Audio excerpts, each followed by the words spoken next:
చేస్తున్నామో, ఎవరి కోసమైతే ఎదురు చూస్తున్నామో, ఎవరైతే మనం మర్చిపోతున్నాం. మనకు జరిగిన గాయాలు, మనకు జరిగిన దెబ్బలు, మనకు జరిగిన అన్ని మనం మర్చిపోతున్నాం. కానీ ఆ మర్చిపోయిన వాటిని అద్భుతంగా దేవుడు మంచిగా, ఎంత కష్టంలో ఉన్నప్పుడు అది ఎంత ఇబ్బంది పెట్టిలో అవన్నీ మనం మర్చిపోతూ ఉన్నాము.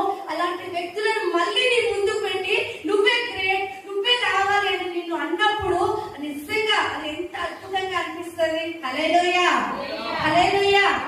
అసలు దేని పనికిరా అన్న వాళ్ళంతా ఒక రోజు నీ ముందుకు వచ్చి నువ్వు గ్రేట్, నువ్వు మంచి దానివి, నువ్వు మంచోడివి, నీతోటే మాకు పని, మీ ప్రార్థన వల్లనే మా కుటుంబాలు బాగుపడ్డాయి, మీ ప్రార్థన వల్లనే మేము బాగుపడ్డాం అన్న సాక్ష్యాలు మీరు తప్పకుండా వింటారు. హల్లెలూయా, హల్లెలూయా.